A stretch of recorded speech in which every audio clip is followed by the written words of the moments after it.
शिकायत प्रभु।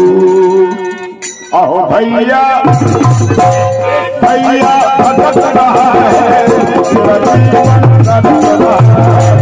अब भैया भटक रहा है, तेरा जीवन भटक रहा है।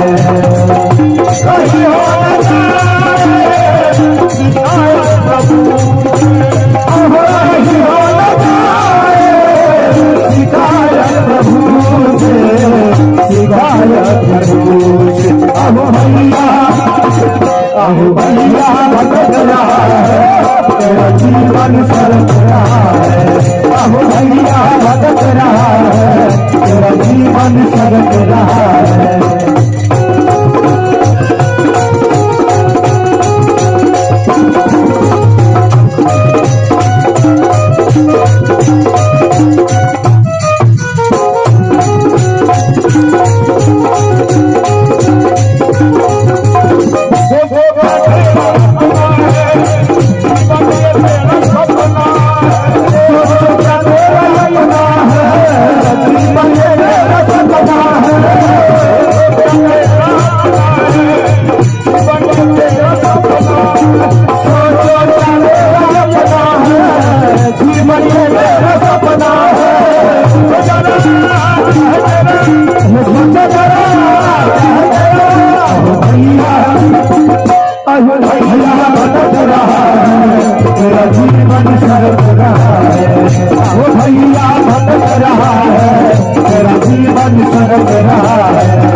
तो कहानी सुना रहा था मैं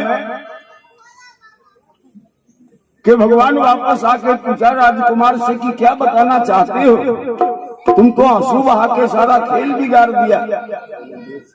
कहा कि बाबा बाएं आंख से आंसू निकला है, तो आप जरा ठंडे हृदय से विचार करके देखिए कि ब्रह्मा ने तो एक ही शरीर का सृष्टि किया, मां के गर्भ से एक ही शरीर जन्म लिया ना, लेकिन अभी अभी आप आके इसको दो भाग में बांट दिए हैं कि हमें उत्तम अंग दाहिना चाहिए, बायां अंग नापाक। आप ही अलग अलग किए हो, आप ही तो अलग अलग किए हो। तो आप जरा गौर करके देखिए बाबा, बाएं अंग के रोए रोए से आंसू बरस रहा है, लेकिन दाहिना अंग अति प्रसन्न है, क्योंकि बायां अंग बेचारा सोचता है कि हो रहा अंग दाहिना सफल, सरकार सिंह के सादर है, बामंग प्राप्त हो जाएगा, इसका हो चुका मेरा। ये सोचता कि बाहर उत्तम अंग दाहिना, 7 जन्म लिया, 7 पला, 7 खेला, आज तू साधु के सेवा में जा रहे हो और हमें श्मशान में कहीं सूकर कुकर भक्षण करेगा ना। तो कसूर तो बायां अंग ने किया है, कसूर करे बायां और सजा दे आप दाहिने को भी, ये कहाँ का नियम है बाबा? आप ही से पूछता हूं मैं। गर्भामंग अपराधी है, भगवान वही दंड पावे, पर जिसका कोई दोष नहीं वे भी ठुकरा है।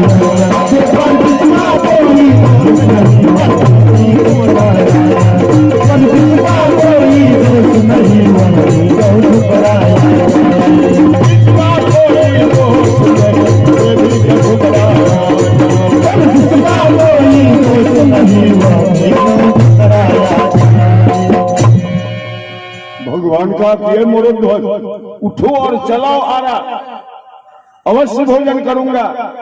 बड़ा बुद्धिमान है ये तुम्हारा बेटा रे, बहुत बड़ा भूल करने से बचा लिया इस समय हमें उत्तम अंग दाहिना चाहिए। आंसू निकला है बाएं आंख से, तो बाएं अंग से हमें लेना देना क्या है। राजा धनी फिर उठ के जल्दी जल्दी आरा चलाना शुरू किया। तो अब लड़का दो खंड हो गिरा धरनिया राय। दोनों अंग जब दोनों तरफ गिर गया, बाएं अंग को उठा के महारानी घर के अंदर चादर से ढक के रख देती है और दाहिना अंग मोरोध्वज बढ़ा दिया भगवान की ओर।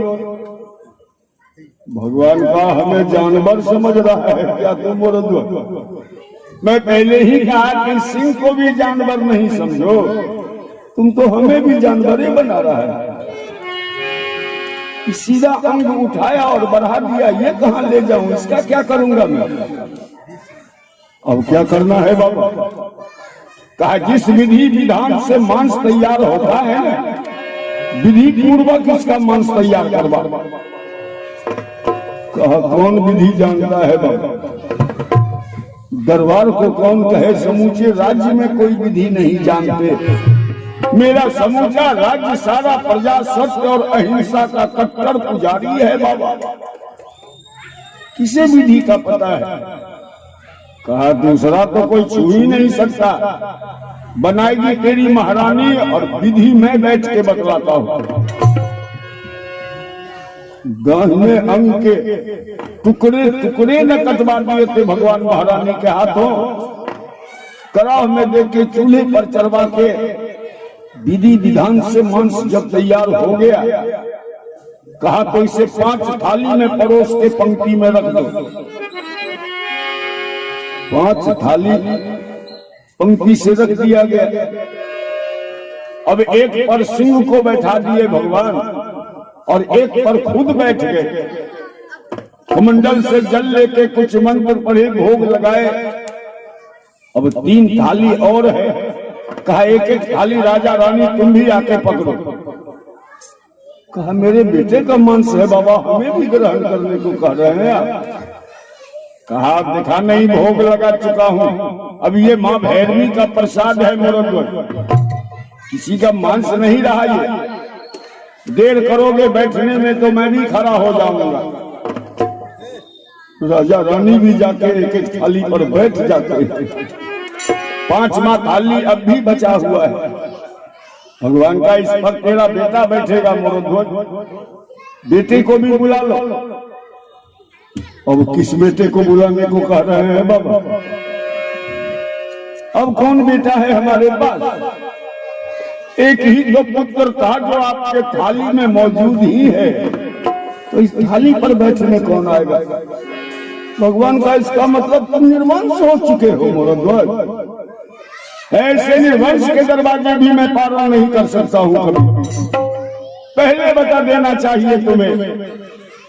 चलो दोस्त कहीं और पारण करेंगे। सिंह बने जमराज जगह से उठना नहीं चाह रहे हैं। भगवान जबरदस्ती खींच रहे हैं डोरी पकड़ के। मोरोध्वज खड़े होके कहा कि ए बाबा, अब हमारी जीत हो चुकी है,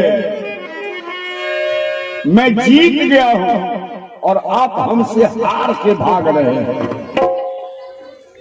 लेकिन जाने के पहले एक बात सुन लीजिए बाबा, आपने जो मेरे आंसू पर ताला मार के रखा है इतने देर से, वो मेरे आंख को फाड़ के बाहर निकलने के लिए तैयार है। और इस समय दर्द से कराहता हुआ 2 बूंद भी आंसू अगर मेरे आंख से निकल के गिरा पृथ्वी पर, सारा लोक टूट के पृथ्वी पे आएगी और पृथ्वी रसातल चली जाएगी। बाबा देखिए जरा बढ़ के आया। भगवान लौटे, नहीं नहीं आंसू मत गिरने देना मोरोध्वज, अनर्थ हो जाएगा रे, मैं अभी बैठ रहा हूं। फिर से आके भगवान बैठे और कहा एक काम करो ना, तुम दोनों प्राणी फाटक के बाहर जाके एक बार उसी बेटे को पुकार के देखना मोरोध्वज। कहा ठीक है बाबा, जिंदा बेटा को तो हर बापे बुलाता है, मरे हुए बेटे को बुलाने का सौभाग्य आप हमी को दिए हैं ना, जरूर बुलाऊंगा। राजा रानी फाटक से बाहर आके कहना शुरू किया, हे नाथ में उस बाल नाथ में उस बाल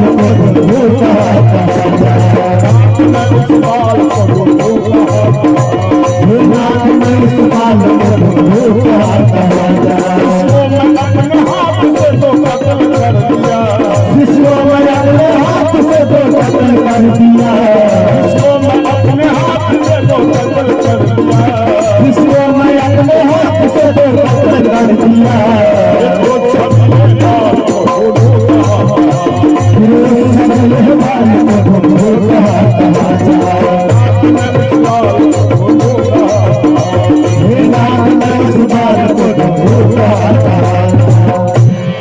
इधर भगवान कहते कि ये जमरा, मैं जानबूझ के मोरध्वज दोनों प्राणी को फाटक के बाहर भेजा है तुमसे पूछने के लिए, जानने के लिए जमराज की कुछ और दृश्य देखना चाहते हो, मोरध्वज कैसा भक्त है हमारा, अब भी बहुत करिश्मा कर सकता हूं मैं, बोलो और देखना चाहते हो। जमराज तो तुरंत प्रकट हो गए, अपने रूप में आके लिपट जाते हैं भगवान के चरण में।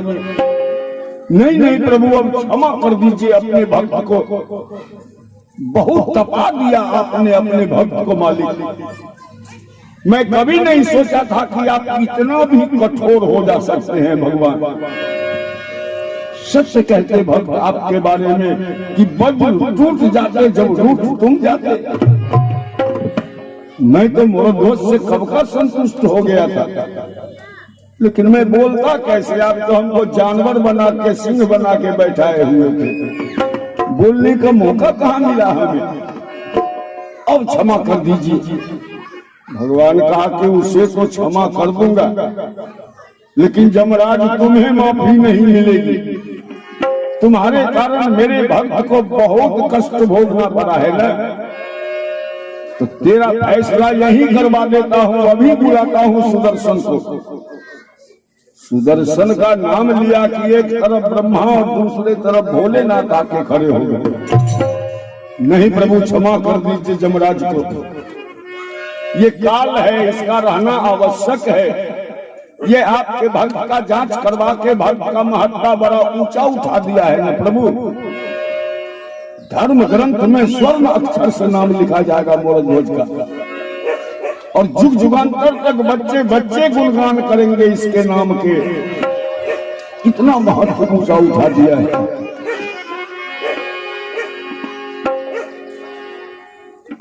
इधर राजा रानी जैसे ही कहा कि ओ बेटा राजकुमार, उधर से आवाज आई, आ रहा हूं पिताजी। महारानी अपने बेटे का आत्मा भटकने लगा, अकाल मृत्यु जो मर जाना पड़ा बेचारे को। भगवान हाथ उठा देते हैं, अरे बुद्धि बदलना मोरध्वज, आत्मा नहीं भटकता, वो तेरा बेटा ही आ रहा है, पहचान अपने बेटे को। तब तक राजकुमार आके लिपट जाते हैं पिता से।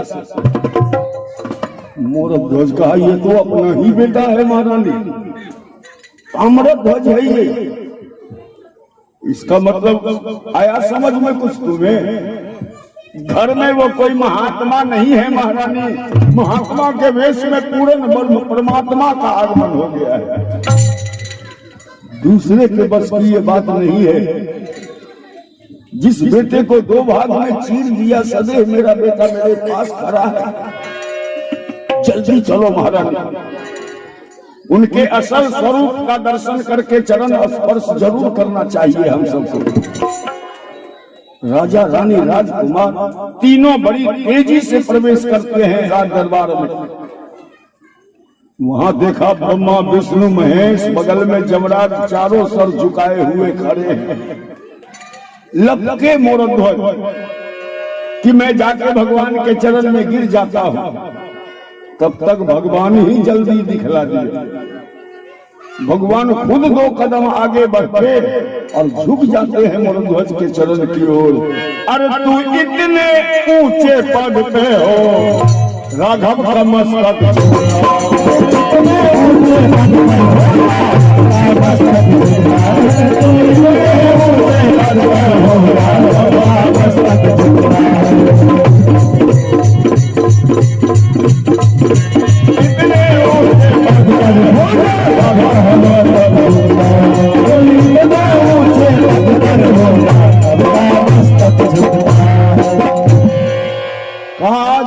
अत्यंत प्रसन्न हमें कर लिया है मोरध्वज अपने त्याग और अपने भक्ति से। तो आज तुम भी जितना वरदान मांगना चाहो मांग दो हमसे। कहा बस 2 वरदान दीजिए प्रभु। एक वरदान दीजिए कि जब तक मैं जीवित रहूं हमारी लगन आपके चरण में लगी रहे।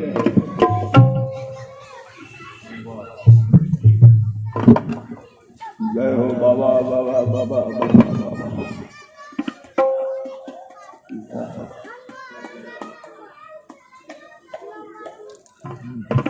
और दूसरा वरदान दीजिए कि आप वचन दे दीजिए कि आज के बाद ऐसा जांच और किसी के साथ नहीं करेंगे। आप हाथ सबों पर फेरी के देश भक्ति वरदान जम समेत सिंहर हुए क्षण में अंतर।